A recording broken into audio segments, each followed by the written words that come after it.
Hello friends, we'll continue with our lessons of biology from where we ended last time, okay? And we're looking at the types of germination. By this time, I must assume that you know what germination is because I explained last time. For the sake of recap, this is simply the process where you have seedlings developing from seeds, okay? Those seedlings developing from seeds, that is germination. Now, there are types of germination. There's one we call epigeal germination. Another type is hypogeal germination, okay? Epigeal germination, this is where you have the cotyledons above the ground. Cotyledons above the ground, okay? This is because the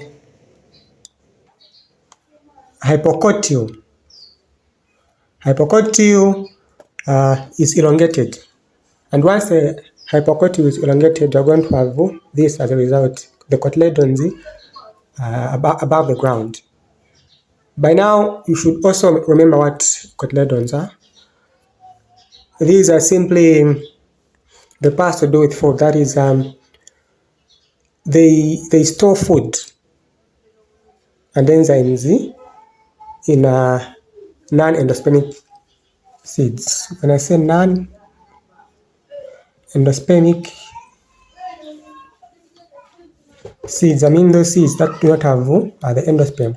So in non-endospermic seeds, the cotyledons actually store food and enzymes.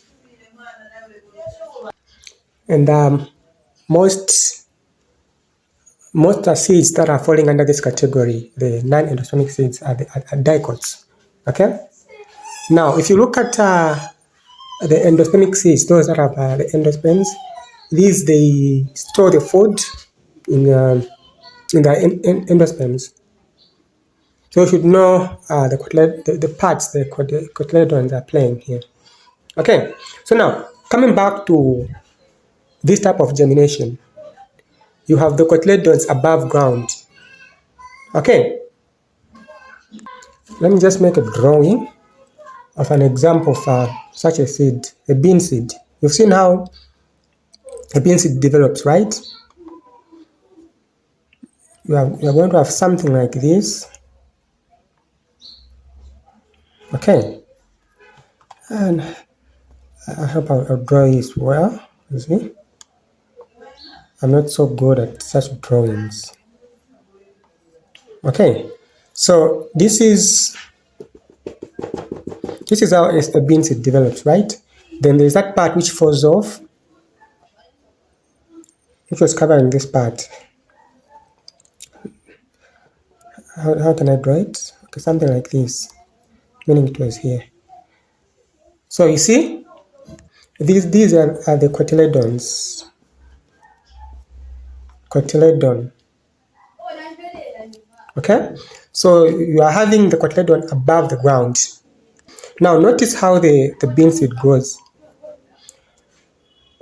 If you compare a bean seed, if you compare how a bean seed grows to how a maize seed grows, there's a difference. Okay, so a bean seed grows like this because of the type of germination, where it's hooked like this. Okay, it's not straight, it's hooked like this. You have the plumule, this part, the plumule being hooked like this. Now a plumule is what develops into a shoot. Okay, it's an embryonic shoot. So it grows like this, hooked here, and you can see the plumule here being covered by the cotyledons to protect these young shoots. That's why they grow like that, okay? So it's not only a bean seed, there are different types of seeds that undergo this type of germination. There's bean seed, sunflower is one of them. Okay, from sunflower, you also have groundnuts. Okay, and most of these, the seeds that experience this type of germination, most of those seeds are actually dicots. Dicots, except for the broad beans. Okay, but for the other, for the most part, you find seeds falling under this category to be dicots. Actually, even castor oil experiences this type of germination, which is a pidgel. A pidgel. Now looking at hypogel.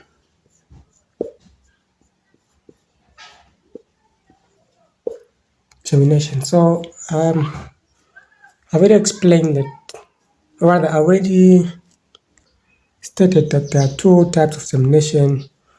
A pidgel, the second one is hypogel. So we now focus on hypogel germination. And when you're dealing with hypogel germination, you find that the cotyledons are actually not above the ground. Okay? So the cotyledons are actually below the surface of the ground. And what causes this is the elongation. The elongation of the epicotyl.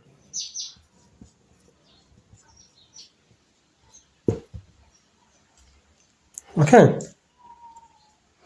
that is it. So examples of seeds that you find undergoing hypogel germination include seeds like those of maize. Okay. Apart from maize, sorghum.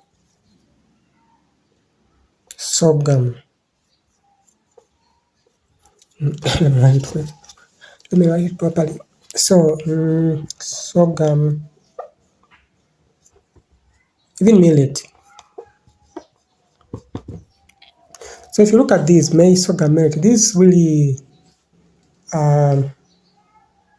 great sources of carbohydrates. Okay. So that is about hypogel. You should know the difference between hypogel germination and the epigel. Hypogel and the epigel. For epigel germination, it is the hypocotyl which is going to elongate. Hypocotyl elongating for epigel germination, okay? And you have the cotyledons above the surface of the ground. However, when you're dealing with hypogel, you're going to have instead of the hypocotyl, but the epicotyl elongating, causing the cotyledons to be in the ground, not above the surface. Okay. From this, let's move on to seed dormants. Seed dormants.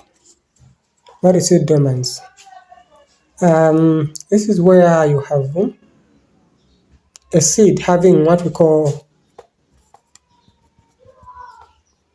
minimum metabolism. To just keep it alive, but not to germinate. Okay. Let me not use that part of not alive. Let me say seed dormants is where you have minimum metabolism, but no germination. Okay. So that is it. And it has its importance. Seed dormants has its importance. One importance of a seed dormancy is that it will give time for the seeds to mature.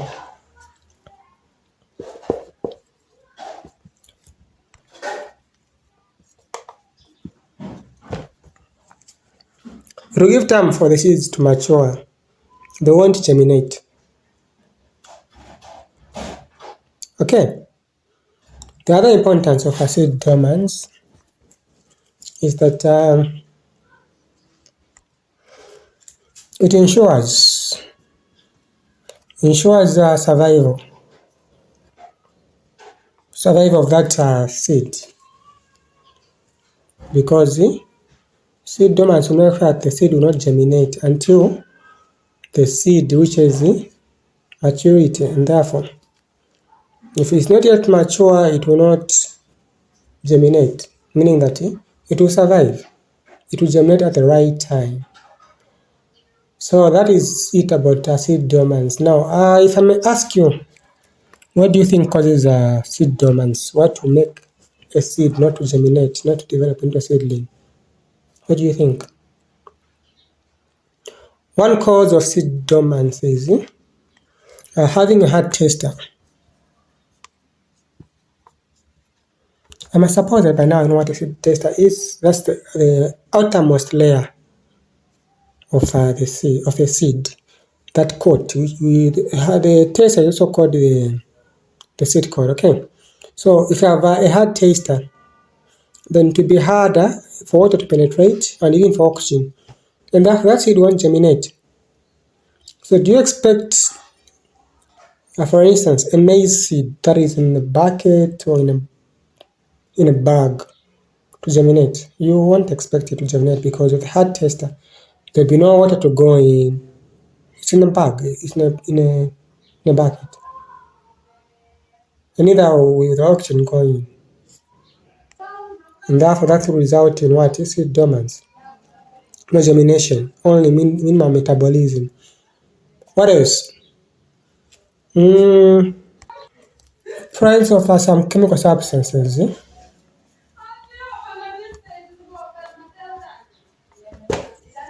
The presence of chemical substances like abscisic acid. Abscisic acid. The presence of some chemicals such as abscisic acid will hinder germination, and therefore you have seed dormancy. Okay. And apart from these hard tester chemical substances, even the physiological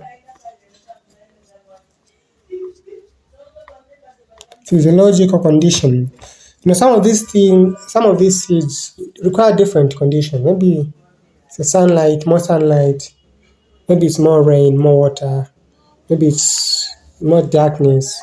And therefore, if those conditions are absent, then it will not germinate. Okay. And therefore, having considered this, you should know by now that there's a way you can actually overcome seed dormancy. You can reduce it. One way is through what we call let me write this clearly. One way is what we call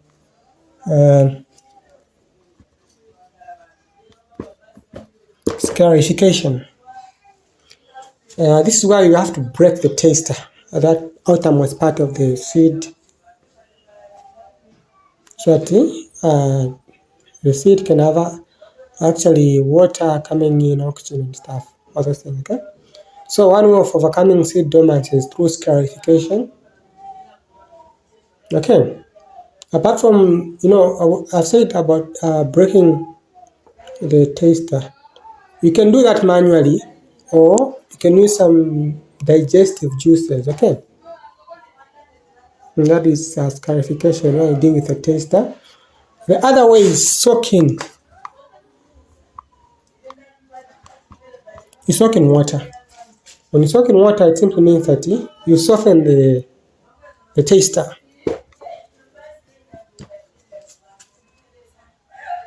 Okay. For some seeds, you actually need fire to avoid dormants. For other seeds, you need better environment, or rather suitable environment. So the environment is suitable, like I said in the first place, the seed will actually germinate. Dormants will be overcome. Apart from the suitable environment, or we can say appropriate environment, some chemicals, okay? I've said in the first place, some chemicals will promote dormants, will make the seed not germinate. But if you have other chemicals, they will reverse the effect of those other chemicals, and therefore the seed will germinate. Those chemicals will reverse the effects of the inhibitors. So basically, that's it. Do you have any problem to do with this? For biology, I can say you have um,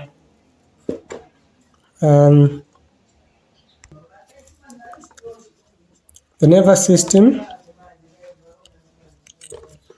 You have ecology. Apart from ecology, you have do with diseases. And apart from that, you also have actually after diseases, you also have to do with actually another diseases. That's why you have to know things to do with sex and all those things, and maybe two other, not really maybe, but two other topics. Then we'll conclude. After that, it will be revisions. So we're hoping to start revisions, but up to now, if you've been following and just try to go through past papers, you observe that you're able to answer 3/4 of those questions. So long as you've understood the topics we've covered so far, you're able to answer 3/4, which guarantees you a distinction. If you can't answer 3/4 and you've been with me for some time, for the lesson of biology, then it means you're not studying enough or not following the lessons, not watching the videos, not participating in the exercises, because we've done 3/4 of the syllabus. The syllabus that is relevant, that comes, the questions that come year in, year out, topics that are there year in, year out. Okay, apart from what I've explained to do with growth of plants, is what we call seed viability. Seed viability. So what is seed viability? This is simply the ability of a seed to germinate into a seedling. Okay? Ability to germinate into what? A seedling.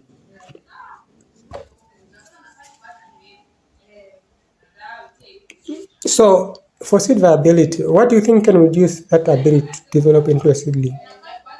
One, if it's stored for a long period of time, okay, which is a prolonged storage, that may reduce the ability to develop into a seedling. And even some temperatures, they may be too high. You may have maybe physical damage, you may have parasites, those may reduce seed viability. And the reverse is true, it will improve the seed viability. The reverse of what I've just said. So we end for today. The next time of biology, we must look at the life cycle of a mosquito. Know that. Mosquito, housefly. Okay, thank you.